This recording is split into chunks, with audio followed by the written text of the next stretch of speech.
देश में कितना आसान है किसी शंकराचार्य को फर्जी मुकदमे में फंसाना और बाद में खुद आकर कहना कि हम किसी और के बाबा के कहने पर हमने शंकराचार्य को झूठे मुकदमे में फंसाया। जी हाँ, मैं बात कर रहा हूं शंकराचार्य अविमुक्तेश्वरानंद मामले की, जिसमें 2 लड़कों ने उनके खिलाफ यौन शोषण का मुकदमा दर्ज कराया था। दोनों नाबालिग थे और इन दोनों लड़कों को जिसने सामने लाया था उसका नाम था आशुतोष ब्रह्मचारी। इसी ने सबसे पहले आकर डंके की चोट पर कहा था कि शंकराचार्य कुकर्मी है, शंकराचार्य ने बच्चों के साथ गलत किया है। तमाम ऐसे आरोप लगाए थे जिसको सुनने के बाद हर कोई शॉक हो गया था। क्या सच में कोई इस उपाधि पर बैठा हुआ शख्स ये सब चीजें कर सकता है? बकायदा कोई रिकॉर्ड नहीं था, ना बच्चों की लोकेशन, ना कभी बच्चे उनके आश्रम में रहे, ना वो बच्चों से कोई लेना देना। लेकिन ऐसे में कोई शख्स किसी के ऊपर सीधा आरोप लगा रहा था, वो भी बिना किसी तथ्य के साथ। तो हर कोई उसे सुन रहा था, देख रहा था, लेकिन किसी के अंदर हिम्मत नहीं थी कि कोई कुछ बोल दे। आखिरकार वो खुद आशुतोष ब्रह्मचारी अब सामने आकर कह रहा है कि हमने तो इन्हें झूठा फंसाया है, यानी हमने तो इन्हें फर्जी का फंसाया है। वो भी किसके कहने पर? जगत गुरु रामभद्राचार्य का जो शिष्य है और उनका होने वाला उत्तराधिकारी रामचंद्र दास, उसके कहने पर। वो 1 नंबर का फर्जी है, फ्रॉडिया है, और उसके कहने पर हमने शंकराचार्य को फंसाया। और अभी मैं केस लड़ भी रहा हूं, आगे लड़ूंगा और इसके खिलाफ भी मुकदमा लड़ूंगा। ये लोगों की जमीन हड़प लेता है। सोचिए, रामभद्राचार्य जिनको ये अपना गुरु मानता है, उनके ही शिष्य को, उनके ही उत्तराधिकारी पर ये संगीन आरोप अब आशुतोष ब्रह्मचारी लगा रहे हैं। पहले इन्होंने अविमुक्तेश्वरानंद के ऊपर लगाया था, अब ये आरोप ये इन पर लगा रहे। कितनी सच्चाई है इसकी बातों में। और ये तो ये तक कह रहा है कि ये लोगों की जमीन हड़प लेता है। जो उत्तराधिकारी है रामचंद्र दास, बोलता है ये लोगों की जमीन हड़प लेता है, आश्रम की जमीन हड़प रहा है मथुरा में। ऐसे संगीन आरोप लगा। और यहां तक ये भी कह दिया है कि इस मामले में कई बड़े अधिकारी शामिल हैं शंकराचार्य को फंसाने के लिए। तो सोचिए कितना आसान है, अगर ये बात में थोड़ी भी सच्चाई है तो कितना आसान है किसी को फर्जी मुकदमे में फंसाना, वो भी इस तरह के मुकदमे में जिससे उसकी छवि इतनी ज्यादा धुलमिल हो जाए कि वो शख्स समाज में खड़ा ना रह पाए। अब ऐसे में अगर ये पूरा मामला फर्जी था तो सच में पुलिस को स्वतः संज्ञान लेना चाहिए, सरकार को स्वतः संज्ञान लेना चाहिए, कोर्ट को लेना चाहिए इसमें कॉग्निजेंस कि भाई अगर आप किसी ऐसे उपाधि पर बैठे हुए शख्स को फंसा रहे हो तो क्यों फंसा रहे हो, कौन है इन लोगों के पीछे, और वापस से जांच शुरू करनी चाहिए और दोनों पहलू पर जांच होनी चाहिए। कोर्ट में जो केस चल रहा है वो केस चल ही रहा है, साथ ही साथ ये दूसरे पहलू पर भी जांच होनी चाहिए। लेकिन क्या कॉग्निजेंस लिया? कोर्ट ने कॉग्निजेंस लिया इसके बयान के बाद, या सरकार ने लिया या पुलिस ने लिया? कोई नहीं लेगा, क्योंकि खुद ये आरोप लगा रहा है आशुतोष ब्रह्मचारी की इसमें कई अधिकारी शामिल हैं। तो डिटेल में जानेंगे इस न्यूज को, डिटेल में चर्चा करेंगे शुरुआत से लेकर अंत तक, अब तक क्या कुछ हुआ है। और एक बार वीडियो शुरू करने से पहले आशुतोष ब्रह्मचारी को सुनते उसने क्या कुछ कहा है कल के अपने फेसबुक वीडियो में। मथुरा के अंदर श्री देव बाबा जी का आश्रम जो श्रवण समाज जो हमारा है, वहाँ उनकी ट्रस्ट है। और ये कुकर्मी, ढोंगी, फ्रॉडी रामचंद्र दास जो हमारा ही गुरु भाई है, हमें कहते भी दुर्भाग्य है कि हम ऐसे ही जगह जुड़ गए, है ना। गुरु के प्रति हमें सम्मान है और रहेगा, आजीवन रहेगा, पर गुरु की हत्या कराने का षड्यंत्र रचा।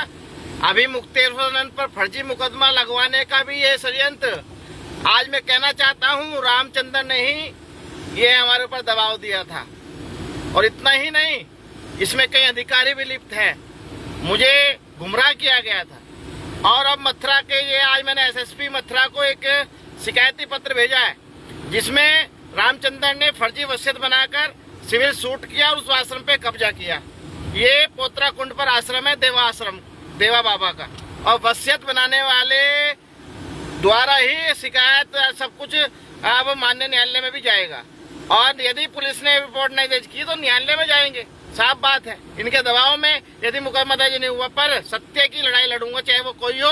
अविमुक्तेश्वरानंद थे, उनके खिलाफ लड़ी, दबाव दिया गया, ठीक है, परंतु लड़ूंगा न्यायालय में भी, अब इनके खिलाफ भी लड़ूंगा। इन्होंने किस तरह हमें बर्बाद किया, किस तरह हमें उत्पीड़न किया, किस तरह दबाव दिया और क्यों हमारे पर इतना बड़ा कांड इन्होंने कराया, यह बहुत बड़ा खुलासा मैं जल्दी करूंगा कि किस कारण से। सारी चैट है मेरे पास इनकी व्हाट्सएप की, अविमुक्तेश्वरानंद पे ऐसा मुकदमा करो, वैसा करो, और ये वसीयत ऐसा बनेगी, ये वो बनेगा, ये आश्रम ऐसा दबा, 2 आश्रम दबाने की बात कर रहा है मुझसे चैट पर, और रिकॉर्डिंग भी है, सारी एविडेंस मेरे पास उपलब्ध है। और गुरु की हत्या हुई तो यही जिम्मेदार होगा आशुतोष ब्रह्मचारी का, आज मैं ये ऐलान करता हूँ। वो साफ साफ कह रहा है आशुतोष ब्रह्मचारी कि मुझे गुमराह कर इस विवाद में शामिल किया गया, कुछ अधिकारी भी साजिश में शामिल थे और मेरे पास सबूत है, व्हाट्सएप चैट है। और सीधा सीधा आरोप लगाया। आरोप किस पर लगाया? आरोप लगाया कि रामचंद्र दास, जगत गुरु रामभद्राचार्य के उत्तराधिकारी, उन्होंने मुझ पर दबाव डाला, दबाव डालकर फर्जी केस बनाने के लिए कहा और उन्होंने कहा कि ये कुकर्मी ढोंगी है, यहां तक कि उसे फ्रॉडिया भी बता दिया। शुरुआत में जब आशुतोष ब्रह्मचारी सामने आया तो सीधा सीधा उसने शंकराचार्य पर आरोप लगा दिया, शंकराचार्य अविमुक्तेश्वरानंद पर, कि 2 लड़के जो इनके कैंप में थे, यानी जो इनके शिष्य थे, उनके साथ इन्होंने गलत किया है और यौन शोषण का आरोप लगाया।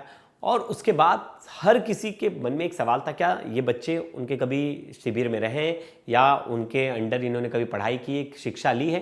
तो उसके लिए इनके पास कोई जवाब नहीं था, कोई भी ऐसा सबूत नहीं था, कुछ नहीं था। लेकिन अब कोई इतना सीरियस एलिगेशन किसी पर लगा रहा है तो उस पर भी सवाल खड़ा करने से लोग डरते हैं। हमारे देश में ऐसा है कि अगर किसी ने आरोप लगा दिया और वो संगीन आरोप है तो कोई पूछेगा नहीं, ना मीडिया पूछ रही है, ना कोई ऑफिसर पूछ रहा है, ना कोई पूछ रहा है अरे यार इतना बड़ा आरोप है, अगर हमने पूछ लिया तो लगेगा कि भाई सब लोग शंकराचार्य के साथ हैं। लेकिन किसी ने हिम्मत नहीं की, ना किसी ने पूछा और आशुतोष ब्रह्मचारी की बात को सबने हेडलाइंस बना दिया, सबने उसे सामने रख दिया। अब ऐसे में शुरुआत कैसे होती है?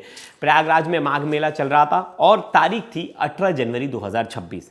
अब मौनी अमावस्या के दिन शंकराचार्य अविमुक्तेश्वरानंद की बहसबाजी हो जाती है, विवाद हो जाता है प्रशासन के साथ। वहाँ वो रथ लेकर जाने को लेकर विवाद हो जाता है, जिसके बाद बहुत ज़्यादा कंट्रोवर्सी होती है और दिन रात मीडिया में और सोशल मीडिया पर उनकी वीडियो वायरल हो रही थी कि कैसे अधिकारियों के साथ उनकी झड़प हो गई, बहस हो गई और वो यहाँ तक कि बैठ गए धरने पर। अब धरने पर बैठ गए, ये सब चीज़ें चल रही थी। फिर बाद में उन्होंने अपना जो धरना था वो भी ख़त्म कर दिया और 24 जनवरी 2026 को अचानक से एक शख्स सामने आता है जिसका नाम था आशुतोष ब्रह्मचारी।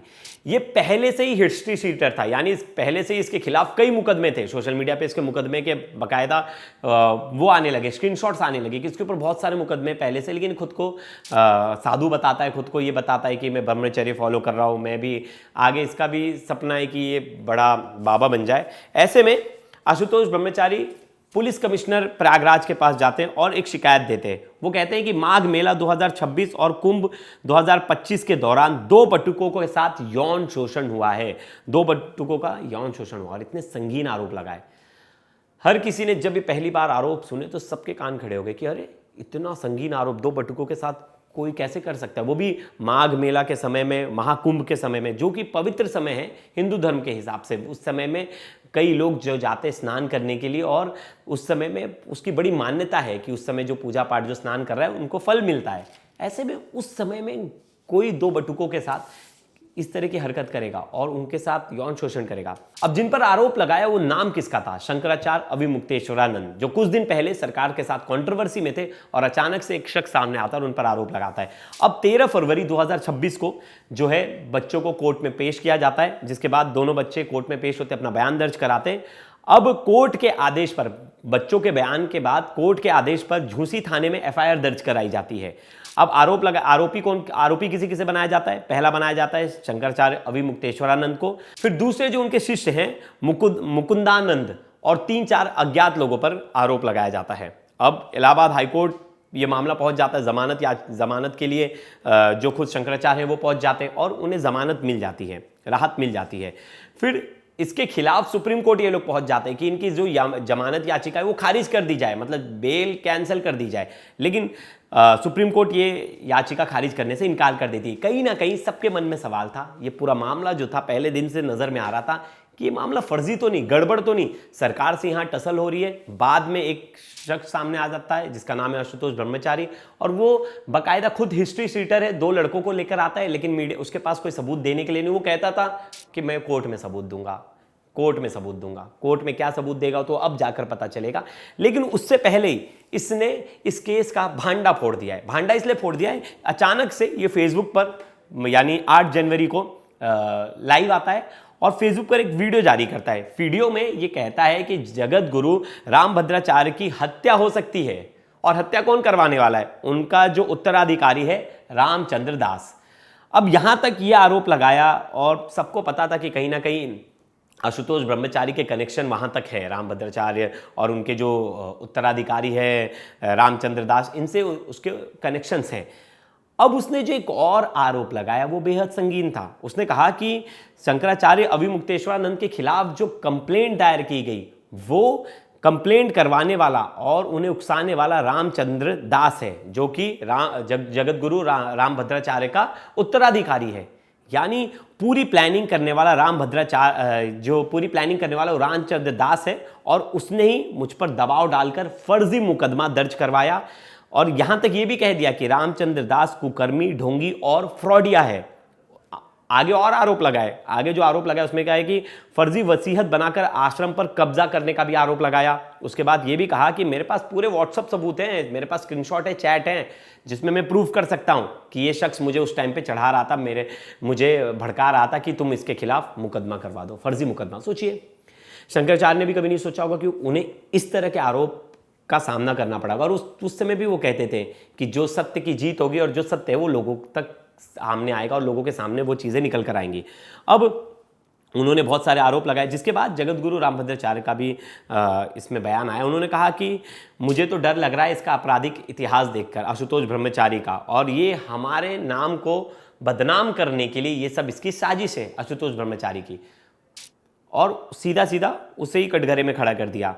वहीं एसएसपी मथुरा जो थे, क्योंकि ये कह रहा है बार बार अपने बयान में आशुतोष ब्रह्मचारी की, मैं एसएसपी से बात करूंगा, ये जो रामभद्राचार्य का जो उत्तराधिकारी है रामचंद्र दास, ये लोगों की ज़मीन हड़प रहा है फर्जी दस्तावेज बनाकर, तो मैं एसएसपी मथुरा से मुलाकात करूंगा। इस पर एसएसपी मथुरा का भी बयान आया कि श्लोक कुमार का, उन्होंने कहा कि नहीं, हमसे तो कोई मिलने नहीं आया और हमारी कोई बातचीत आशुतोष ब्रह्मचारी से नहीं हुई बाकायदा। अब इस मामले में हो क्या सकता है, हमने कानून विशेषज्ञों से बात की, हमने जानने की कोशिश की। अब जब जो कंप्लेनेंट के साथ जो साथ में आया था वही पलट गया, वो बोल रहा है कि फर्जी मुकदमा है, तो ऐसे में क्या होगा? लेकिन नहीं, किसी के फर्जी बोलने से कोर्ट के बाहर ये मामला फर्जी नहीं हो जाएगा। कोर्ट में मामला चलेगा, उन दोनों बच्चों से जो है पूछताछ होगी, उनसे पूछा जाएगा, उनके बयान को रखा जाएगा, एविडेंस कोलैबोरेट किया जाएगा, एविडेंस की जांच की जाएगी, फिर उसके बाद ही ये केस जो है, अगर ये केस सच में फर्जी है तो केस डिसमिस होगा, अगर फर्जी नहीं है तो सज़ा होगी।